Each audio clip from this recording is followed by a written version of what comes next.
Hello and welcome to a special edition of UTV's Vodcast. We've got a slightly different look this week because this is Dogcast. I'm Emma, presenter of Dogs with Jobs, and together with Simon over the first half of this year, we've been all around the country filming some amazing dogs with incredible jobs. So the first 2 episodes are out and available now on ITVX. So Simon, we've seen plenty of search and rescue, but the next couple of episodes have a lot of different contributors all over kind of different working dogs. Yeah, so we followed one search and rescue group a lot over the first couple of episodes. Started down there in the morns, so we've been on a couple of training exercises and then saw some of the work that they'd done in County Donegal after the Creeshla disaster as well. But yeah, we take a different look at loads of different dogs. I think during the making of this programme, I have found anyway, I don't know about you, dogs can pretty much do anything if you train them to do it. There's been dogs that we found that have just done amazing things. And yeah, I've just been astounded so many times at what they can do, really. Yeah, I have a similar vibe of every time that I think I know what dogs do as jobs, and then someone else tells me what their dogs do. I'm like, wow, I didn't know a lot of things existed. Like diabetes dogs, which were in episode 1, had no idea they existed until we met Wendy. Yep. And I guess there are ones that are kind of, because they're the only 2 dogs, Echo and Digby, the only 2 here in Northern Ireland. So they're the kind of ones that you don't really hear about. You just wouldn't hear about them unless we randomly saw her in here one day and bumped into her. And then approached her to be in the programme, and thankfully she was on the programme because I thought her story was just incredible. Like, she talks so much about how her family were so worried about her. She couldn't go and do things by herself because they were always saying, knocking at the door saying, "Are you okay, are you okay?" And she was saying, "Just leave me alone, I am okay." Calm down. And one we're going to look at, I want to show you a wee clip of Tina. So she, obviously, as you know, has this hearing dog. So a hearing dog, kind of like a guide dog, but for someone who can't hear so well. Again, I had no idea this was a thing, but it's just changed her life, as you can see from the wee clip here. When you are trying to understand somebody, when you can't hear them, and you've got that one topic to talk about, it's dogs, it's much easier than any topic that comes up. And so my confidence grew with that first dog. Yeah, so she was born profoundly deaf. But I think what's been most amazing is just the confidence it's given her. Yeah, I love Bailey because he's so cute. Yeah. Like, a lot of the dogs are cute, but Bailey actually genuinely looks like a teddy bear. He just looks like you can properly pick him up and just like snuggle him. Yeah, so he's very cute. But yes, like you, so like I think guide dogs are a big one that everybody's heard of, and hearing dogs, I guess you just don't really think of. You don't think that they're a real thing, because I think I'm sure you'd be the same as well, but what I've kind of thought from all of the people that we've met is it's people who train their dogs to smell different things. Like, a lot of it is based around incredible sense of smell. Yeah. So hearing is something, again, didn't really think of, but obviously dogs have incredible hearing. And since you can just train them to do anything. Yeah, so I thought it was amazing the way. So she basically, in the piece that we filmed with her, tests out a couple of things. So there's a fire alarm, which is obviously very important. If it goes off in your house, she can't really hear it that well. So the dog obviously runs to her. And then the cooking timer as well. I thought it was amazing how, obviously, a lot of things in your house can sound quite similar, but she had trained them specifically to that exact fire alarm. Like, when she was testing it, she was like, I have to find the right brand of fire alarm here because some of them sound different. I thought that was just amazing. Really. Yeah, and the fact his reaction as well is different to different sounds. So I think, isn't it the fire alarm that the hearing dogs, if they lie down, it means danger. Yeah. Whereas cooking alarm is like, here, turn the stove off. It's not like life or death kind of situation. Yeah. So even the fact that they pick up different kind of responses to the different sounds is, like, one of them is basically like, insane. you need to run now, and one of them is your pasta's going to boil over. Yeah, which is slightly less urgent. Yeah. So who else do we film with? I'm struggling to remember now that I'm in the studio. So I think we're going to see a little clip from assistance dogs. Yes. So a graduation ceremony, which seems surreal to say now. I didn't know dogs went to graduation ceremonies. I didn't know you could get mortarboards for dogs, but you can. So we'll have a wee look at the clip and see. It gives me a frog in my throat, tears in my eyes to see another 8 pups qualified and working and making a massive change to our children in those schools. And not only just the children, the teachers and the parents. So I think in terms of fashion, this event was probably the best one that we went to. Mortarboards, Yep. bandanas. Little bandanas being like, what was the one that said? It was rough, It was but we rough, made it. We made it. Yeah. I love that one. I also loved how it came about that we were invited to the graduation ceremony, despite not being friends or family of any of the graduates.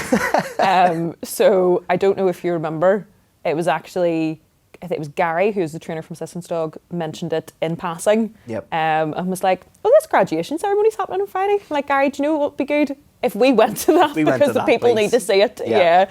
So yes, no, I love Assistance Dogs. I think the work that they do is incredible. I mean, I don't know about you, but I think the day that we kind of went to special educational needs schools to see the work that they do, we both had a bit of a little bit of a tear in our eye. It was all a bit overwhelming, wasn't it? It was, because we spent, we were in a primary school that morning, and then we went to special educational needs school, kids who had really limited mobility, limited speech, and to see the response when the dog comes in. They're maybe just lying on a beanbag, and the dog comes in and goes beside them, and just, it doesn't really do anything apart from just be close to them. To see that response, I know we both went for lunch after, but it really impacted me for pretty much the rest of the day. Yeah, we're kind of just sitting in the car, shell-shocked, being like, oh, so I don't know what to do now. It was a wee bit, wasn't it? Because it just, to see it's such a visual impact that it had on the kids. Yeah. Like, you can see them smiling, and to know that the difference that made was really special. Yeah, it's one of those ones as well, people always say with Assistance Dogs, you don't know, you're always a little bit like, I wonder how much of a difference they do make until you actually see it. And when you do see it, you realise the difference that they make. So it's a good episode people should watch. I think it's episode 4 you see the schools in. Yep. And then episode 6 obviously is the graduation. The big See the graduation. graduates. They don't throw the scrolls up in the air though. So there's no. One thing I never thought I'd say with this programme, we ended up in prison. Yes. We Yeah. did end up in prison. Which was an amazing experience. I've never been, thankfully, to prison before. Been in prison, yeah. Nor have I. Yeah, also my first time behind But we bars. went to McGabry for the day. Spent the day with the team there, and what I expected before I went was a load of like Alsatians, German Shepherds, those Same. big barky dogs. They're up in your face, but they've a whole range of dogs. Yes. Yeah. Will we see the clip? Let's have a look. Let's have a wee look at the clip. And this is what the prison staff are aiming to stop. They show us some of the finds that dogs have uncovered. From makeshift drug-taking equipment to miniature mobile phones. Stopping the contraband coming in keeps our prisoners safe. It keeps the staff safe as well, because we want it to be a safe environment, and stopping those things coming in and finding them once they're here is just essential to our everyday jobs for everyone that we have to house in here. Now, the best thing about finding it, because the dog loves it, he gets such a buzz from finding anything. So not only is it a real reward for the handler, but it's the dogs, it's their goal is to find something and get their big reward. They're there for safety. That's the first and foremost. They're there for safety, be it the general purpose dogs or be it the search dogs. It's all about the safety of the staff and the safety of the prisoners. There we are, McGabry. Yep. So what I loved about these dogs, because I, like you, thought that they were going to be Alsatians or like the Belgian Malinois? Yeah, like the a ones big, that big are properly dog. Yeah. active. Yep. But what I loved about these guys is that most of them are rescues and they're all just really adorable and they're really cute. So I know the prison, like the guys that the dog handlers were saying that rescues make really good working dogs because typically they're really high energy. They're the type of dog that families sometimes get or people get, and they're a bit like, oh God, I didn't realise how intense this was going to be. They'd like try and look after them and keep them stimulated, which makes them perfect for working dogs. And what was cute about this as well is you can tell how much they absolutely love finding contraband, love finding drugs. They're just so happy doing their job. They It's need adorable. no sort of impetus to go in. They set up a little cell for us, which would look like a classic cell in a prison. They need no impetus to go into the cell and go and try and find something. That's just what they love to do. Yeah. And they know at the end of it, like so many of these stories that we've done, they know at the end of it there's a reward, whether that's food or whether that's, in that wee dog's case, it was a ball that got the reward of. So, I think they'd hoped eventually that all their dogs are going to be rescues because they have Rescues. such a good play drive, as you said, and such a good ball drive, and they just want to keep working. Yeah. And you can see that the tail never stops wagging when they're working. I know, They it's love very it. wholesome, isn't I it? know. Very, very cute. So we've seen dogs doing lots of work, helping people, but I guess one of the things that I didn't realise dogs were trained to do as well is lots of different types of conservation work. So we've seen that with conservation detection dogs, who we'll see plenty of during the series, but also on Rathlin Island, where they're doing a world first project to try and eradicate ferrets and rats from the island. So we'll see a little clip of the work that they do there. Let's have a look. You were saying we used to have puffins nesting along this bit of grass here. Yeah, just where the grass meets the cliffs, just here would have been an area that they would have nested in, which was great, for the visitor experience because it was quite close to you. But I have seen ferrets loping along this grass, and after 3-4 years, there was no puffins there at all. Down in this lower part, we got a ferret in here, one single animal. Yeah. And by the time we got in here and got some traps down and captured the animal and taken it out, the day we were taking it out, and it was only there 24 hours from we saw it, I picked up 27 puffin remains that had been predated. Now that's one animal down in that area where the puffins are. So you can imagine, over the whole island, the damage they could do. So that's Liam from the RSPB who's explaining just how devastating the impact of ferrets and rats can be to seabird populations. So Rathlin is a protected area with loads of endangered seabird species, and the ferrets and rats have just kind of been running wild. So it's the job of a beautiful Labrador Woody, nicknamed the Unit, to help the RSPB ensure that there are no ferrets left. So this was your first time on Rathlin Island? This is my first time. Before going to Rathlin, I want to point out that Woody has nothing to do with the killing or the eradication of the ferrets. Yes. He just sniffs them out, and then there's traps set by actual humans, not dogs. Yeah. So yeah, this is my first time on Rathlin. I'd never been. Good excuse to go. Got the little boat over. I'm not a great boat person, to I be thought you were honest. okay. I thought you did quite well. Well, there was loads of kids around me, so I felt like I couldn't be too Start crying. overdramatic. Yeah, it couldn't be too dramatic. So yeah, I had a bad experience once in the way to France, and it's kind of ruined me forever. Oh, really? Tell us more about that. It just was like a school trip. You ended up lying flat on the floor. It was terrible. No dogs involved. No dogs involved, but everyone was as sick as a dog. There's Okay. fun for you. Okay, thank you. So yeah, first time in Rathlin. It was really cool. Cool wee community over there. I really like the vibes of Yeah, it's the fun, isn't island. Yeah, it feels like they're a proper little old school. You feel like you're a little bit of stepping back in time when Yeah. you step in the island. Yeah, it was good. It was a nice place to go, nice place to visit, and a nice place to see. I love that there's just one road in the island as well. And we travelled obviously about with Liam quite a bit. Love that he's just Mr. Rathlin. Yeah, He's just born, bred Rathlin, going to live there forever. Knows everything about Rathlin. knows everything. We were talking about the lighthouse out there. He was like, "Oh yeah, my granda helped get some of the rocks that are up there now," and he put the light in. And I just loved how much he was a part of the island, and he's trying to do his best to just protect what's clearly one of their biggest assets, which is the seabird population. Which again, because I've never been there before, it's my first time seeing puffins that many in the wild, which was incredible to watch. You going to mention the dog? Woody was cool, wasn't he? He was good at his We job. were there for... We were there for For a a dog. dog, yeah. Yeah, not just to see the people. He was amazing. We saw him work. His trainer, Ulf, was setting out little scents around the place, and it was just like instantaneous. He actually caught it too quickly for our cameras. We had to just do it again. Because Yeah, was it I filmed it. 9 It was seconds? It was 9 seconds, and Yeah. I was like, that's brilliant. It's terrible for TV. You just do It's it too 3 more fast. times. It's Yeah. too fast for TV. So we had to get the dog basically to do the same thing Same thing, again. over and over again. Yeah. And yeah, he was on board with it because he's really good at what he does. But yeah, he was brilliant. Yeah, it's cool as well that he's going to stay on the island. So once Project Ferret is over, Yep. he's going to move on and help the RSPB ensure that there's no rats left as well.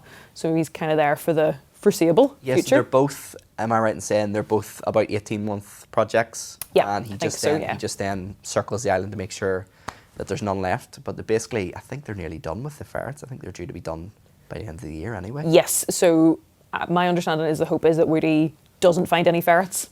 So he's kind of trained to be able to pick up the scent of them, but it's more so that he can ensure that there's none left. And they just then tick- they can they can tick tick it that off box and and move move it on. on. Yeah.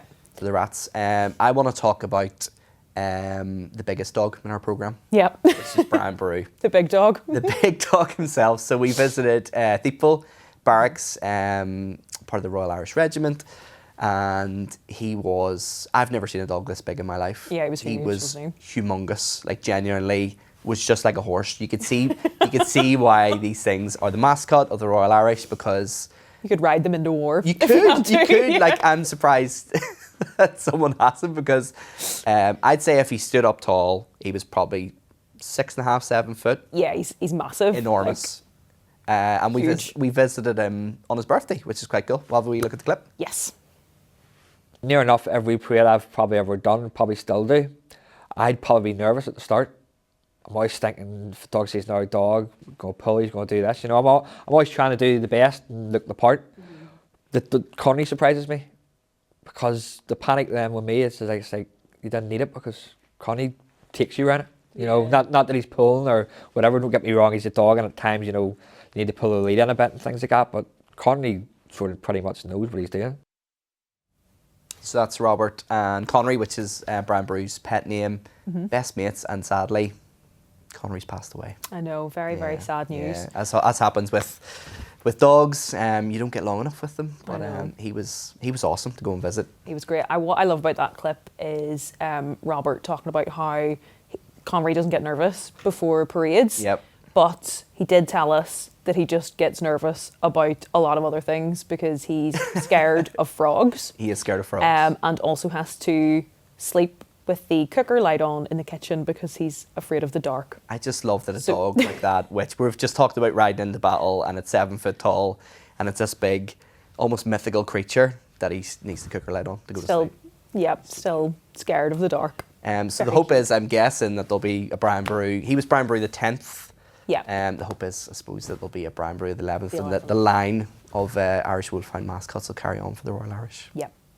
Well, as we've mentioned, the first 2 episodes are available now. You can watch it on Catch Up, and the rest of the series airs on Thursdays at 8:30, and then it'll be available on ITVX. But for now, we're going to leave you with some of the bits that didn't go quite to plan during filming.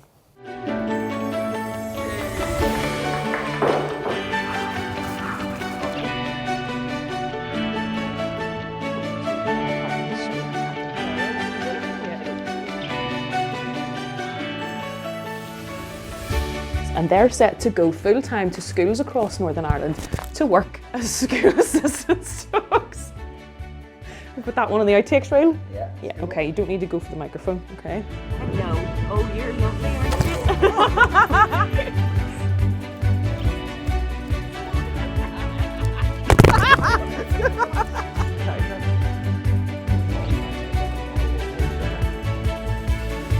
Come up. Good deer. That's a clever deer. Oh, the clever deer. Hang on, see if I can record.